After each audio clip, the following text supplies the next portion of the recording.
या अगोदरच्या स्लाईडमध्ये आपण बघितलं प्रोपेस फर्स्टमध्ये त्याचे 5 सब पेजेस होत्या. लिप्टोटीन, झायगोटीन, पॅसिटीन, डिप्लोटीन आणि डायक्नेसिस. सगळ्यात लास्ट होती की डायक्नेसिस. ह्या होत्या सगळ्या प्रोपेस फर्स्टमधील 5 सब पेजेस. आता आपण बघूया मेटाफेज फर्स्ट म्हणजे प्रोपेस फर्स्ट त्यानंतर येणारी फेज असेल metaphase first. At the begins of metaphase first nuclear membrane are totally disappear. ज्यावेळेस मेटाफेज फर्स्टलाच बिगिन्स होईल त्यावेळेस न्यूक्लिअर मेम्ब्रेन हे पूर्णपणे डिसॲपियर असणार आहे, म्हणजे these are the totally disappear. Next, the spindle fibre are gradually organise. Metaphase फर्स्टमध्ये स्पिंडल फायबर हे ऑर्गनाइज होतात. त्यानंतर the bivalent homologous chromosome are migrate to equatorial plate. जे काही बायव्हॅलेंट होमोलॉगस क्रोमोझोम्स आहे तर ते सेंटरला इक्वल प्लेटला मायग्रेट होतात आणि जे काही क्रोमोझोम्सची काही अरेंजमेंट इक्वल प्लेटला असेल so it is called as the equatorial plate. म्हणजे मेटाफेज फर्स्टमध्ये जे काही बायव्हॅलेंट होमोलॉगस क्रोमोझोम्स आहे तर ते इक्वल सेंटरला मायग्रेट होण्याचे काम मेटाफेज फर्स्टमध्ये केलं जातं. म्हणजे थोडक्यात इन शॉर्ट मेटाफेज फर्स्ट ही ज्यावेळेस मेटाफेज फर्स्टची स्टार्टिंग होईल त्यावेळेस न्यूक्लिअर मेम्ब्रेन हे टोटली गायब होतील, डिसॲपियर होतील. त्याचप्रमाणे स्पिंडल फायबर हे नव्याने फॉर्म होतील किंवा these are the gradually organise. आणि जे काही बायव्हॅलेंट होमोलॉगस क्रोमोझोम्स आहे these are migrate to equatorial plate. Next आता आपण बघूया ॲनाफेज फर्स्ट.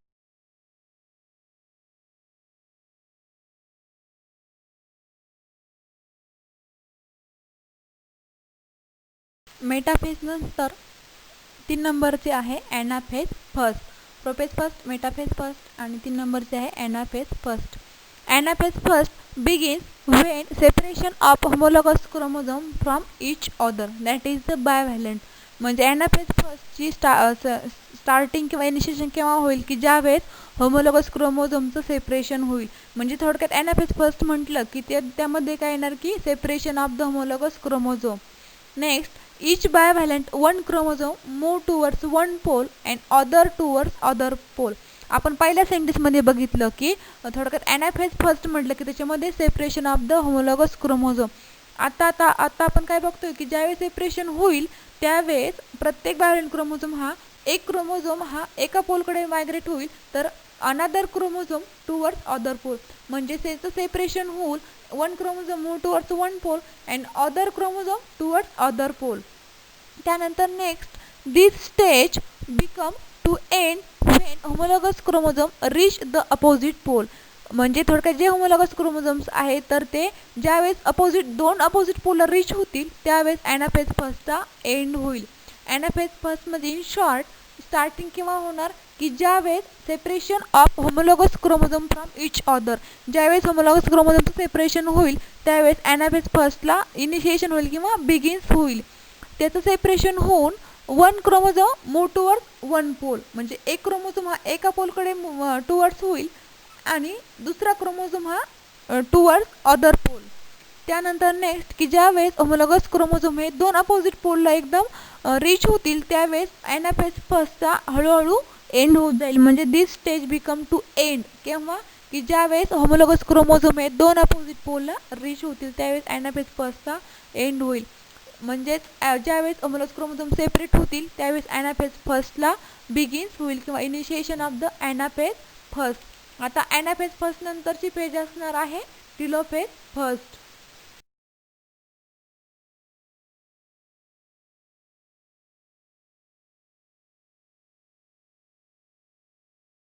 मिओसिस फर्स्टमधील लास्ट पेज म्हणजे 4 नंबरची पेज आहे टिलोफेज फर्स्ट.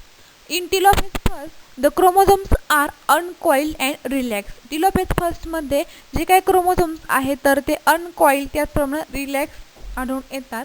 त्यानंतर nucleolus and nuclear membrane are reappear. आपण आत्ताच मेटाफेज फर्स्टमध्ये बघितलं की जे काही न्यूक्लिअर मेम्ब्रेन हे मेटाफेज फर्स्टमध्ये डिसॲपियर होतात म्हणजे नष्ट होतात आणि ते पुन्हा टिलोफेज फर्स्टमध्ये रिॲपियर होतात म्हणजे ते पुन्हा नव्याने तयार होतात. त्यानंतर next, 2 haploid daughter nuclear form. Telophase फर्स्टमध्ये 2 डॉटर न्यूक्लिया हे आढळून येतात. त्यानंतर क्रोमोझोम्स हे अनकॉइल्ड अँड रिलॅक्स आणि सगळ्यात महत्त्वाचं म्हणजे टेलोफेज फर्स्टमध्ये nucleolus and nuclear membrane are the reappear. Metaphase फर्स्टमध्ये न्यूक्लियोलस अँड न्यूक्लियर मेम्ब्रेन हे डिसअपिअर होतात. तर टेलोफेज फर्स्टमध्ये nucleolus and nuclear membrane are the reappear. इथं सगळ्यात लास्ट पेज असणार आहे मिओसिस फर्स्टमध्ये prophase first, metaphase first, anaphase first आणि टेलोफेज फर्स्ट. टेलोफेज फर्स्ट ही मिओसिस फर्स्टमधील सगळ्यात लास्ट सब पेज असणार आहे.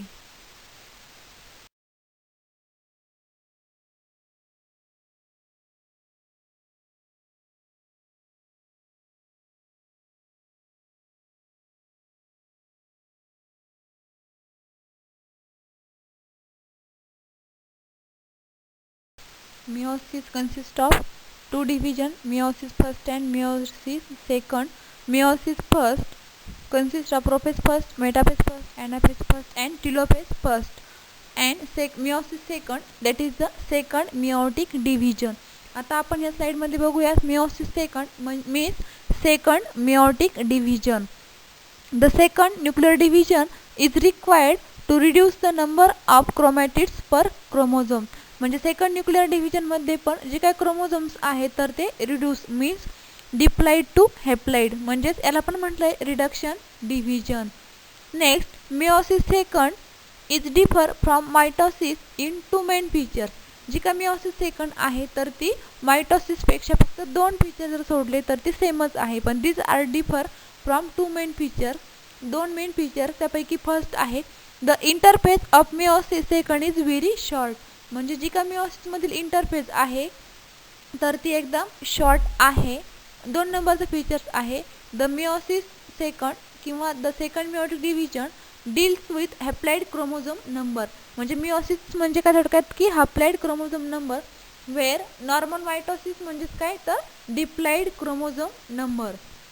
Next rest of the features of meiosis second are similar to mitosis. म्हणजे हे जे वरचे 2 फीचर जर सोडले दीज आर एक्सेप्ट ते जर दोन्ही जर सोडले तर मिओसिस सेकंड आणि मायटोसिस हे एकदम सेम आहे. Next it also consist of prophase, metaphase, anaphase and telophase as like the mitosis. म्हणजे बघा जी काही मिओसिस सेकंड आहे तर these are similar to mitosis except the 2 main features. म्हणजे 2 फीचर जर सोडले तर मायटोसिस आणि meiosis these are the similar. तर ते जे काही 2 महत्त्वाचे फीचर्स आहेत तर त्याच्यामध्ये की जी काही मिओसिस सेकंडमधली जी काही इंटरफेस आहे तर दीज आर व्हेरी शॉर्ट. आणि दुसरं आहे की थोडक्यात मिओसिस म्हणजे काय तर हॅप्लाइड क्रोमोझोम नंबर आणि नॉर्मल मायटोसिस म्हणजे काय तर डिप्लाइड क्रोमोझोम नंबर. हे दोन्ही फीचर्स फक्त दोन्हीचे डिफरंट आहे. बाकी जर विचार केला तर मायटोसिस आणि मिओसिस सेकंड आणि mitosis these are the similar. म्हणजेच काय की meiosis second consist of prophase, metaphase, anaphase and telophase as like the mitosis. आणि मायटोसिस थोडक्यात मिओसिस सेकंड म्हणजेच काय रिड्यूस, म्हणजे थोडक्यात काय की it deals with the haploid chromosome number and mitosis deals with the diploid chromosome number. आणि मिओसिसमधील जी काही इंटरफेस आहे तर त्याचा जो काही ड्युरेशन आहे तर तो एकदम शॉर्ट आहे. Rest of features of meiosis second these are similar to mitosis. म्हणजे हे 2 फीचर जर सोडले तर मायटोसिस आणि meiosis second these are the similar.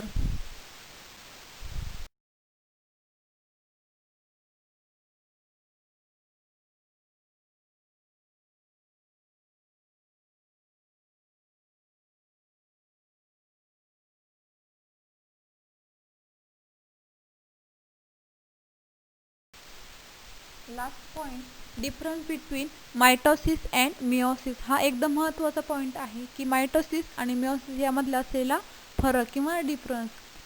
तर इकडे 2 चार्ट मायटोसिस अँड मिओसिस एकदम महत्त्वाचा डिफरन्स आहे. या चॅप्टर हा जो काही पूर्ण चॅप्टर आहे तर तो या डिफरन्सवरतीच डिपेंड्स आहे. तर फर्स्ट बघूया आपण मायटोसिस. फर्स्ट त्याच्यामध्ये इट कन्सिस्ट ऑफ सिंगल और 1 न्यूक्लियर डिव्हिजन. जी काय मायटोसिस आहे तर ती it consist of 1 nuclear division. In meiosis it consist of two nuclear division. जी काय मिओसिस आहे तर ती 2 न्यूक्लिअर डिव्हिजनमध्ये विभागली गेली आहे. आपण आत्ताच बघितलं मिओसिस फर्स्ट आणि मिओसिस सेकंड. त्यानंतर 2 number, one cell cycle result in production of 2 daughter cell. म्हणजे ज्यावेळेस एक सेल सायकल कंप्लीट होईल तर त्याचा result there is the production of 2 daughter cells. आता मिओसिसमध्ये बघूयात, one cell cycle result in production of 4 daughter cell. आत्ताच आपण बघितलं मिओसिसमध्ये की वन मदर सेल्सपासून 4 डॉटर सेल तयार होतील. मायटोसिसमध्ये 1 मदर सेल्सपासून 2 डॉटर सेल तयार होतात, तर मिओसिसमध्ये 1 डॉटर सेलपासून 4 डॉटर सेल फॉर्म होतात. त्यानंतर 3 नंबरचा, daughter cells are identical to mother cell in structure and chromosome composition. त्यानंतर मिओसिसमध्ये daughter cell are different with mother cell in chromosome composition. बघा, मायटोसिसमध्ये जे काही डॉटर सेल्स आहेत these are identical with mother cell. म्हणजे जे काही मदर सेलपासून डॉटर सेल तयार झाले आहेत तर त्या शेपमध्ये आणि स्ट्रक्चरमध्ये त्याचप्रमाणे क्रोमोझोम कंपोजिशनमध्ये सेमच असणार. म्हणजे डॉटर सेल ह्या मदर सेल सारख्याच सिमिलर असणार आहेत. But in case of meiosis these are different with mother cell in chromosome composition. म्हणजे मिओसिसमध्ये मदर सेलपासून तयार झालेल्या डॉटर सेल या शेपमध्ये आणि स्ट्रक्चरमध्ये सेमच असतील, परंतु क्रोमोझोम कंपोजिशनमध्ये त्या डिफरंट असणार आहे. आणि मायटोसिसमध्ये शेपमध्ये, साईजमध्ये, स्ट्रक्चरमध्ये, त्याचप्रमाणे क्रोमोझोम कंपोजिशनमध्ये दीज आर द सिमिलर. त्यानंतर मायटोसिसमध्ये 4 नंबरचा डिफरन्स आहे, mitosis occurs in somatic tissue. प्लांट्समध्ये जे काय मायटोसिस आहे तर these are occurs in somatic tissue किंवा somatic organs like root tips, stems and leaves. Meiosis occurs in reproductive tissue. Meiosis आहे तर these are occurs in reproductive tissue like anther and ovaries. म्हणजे काही reproductive parts आहे त्याच्यामध्ये mitosis हे आढळून येते. Next, segregation and recombination does not takes place. मायटोसिसमध्ये सिग्रिगेशन अँड रिकॉम्बिनेशन हे आढळून येत नाही. Meiosis segregation and recombination are take place. मिओसिसमध्ये segregation and recombinations are also take place. हा झाला महत्त्वाचा डिफरन्स. महत्त्वाचा डिफरन्स काय तर मायटोसिस ही फक्त एकाच न्यूक्लिअर डिव्हिजनमध्ये विभागली गेली आहे, तर meiosis are consist of 2 nuclear division. त्यानंतर मायटोसिसमध्ये एका मदर सेलपासून 2 डॉटर सेल नव्याने तयार होतात, तर मिओसिसमध्ये 1 मदर सेल्सपासून 4 डॉटर सेल तयार होतात. त्यानंतर मायटोसिसमध्ये मदर सेल्सपासून तयार झालेल्या डॉटर सेल या सिमिलर असणार आहेत, तर मिओसिसमध्ये त्या तयार होणाऱ्या डॉटर सेल्स या मदर सेल्सपासून सेम असतील, परंतु क्रोमोझोम कॉम्प्लिमेंट किंवा क्रोमोझोम कंपोजिशनमध्ये त्या डिफरंट असणार आहे. त्यानंतर जे काही प्लांट्समध्ये mitosis are also occurs in somatic plant organs आणि meiosis are also occurs in reproductive plant part किंवा reproductive tissue like anther and ovaries. त्यानंतर मायटोसिसमध्ये segregation and recombinations are takes place, but in case of meiosis segregation and recombination are also take place. हा झाला difference between mitosis and meiosis. Important part आहे हा खूप.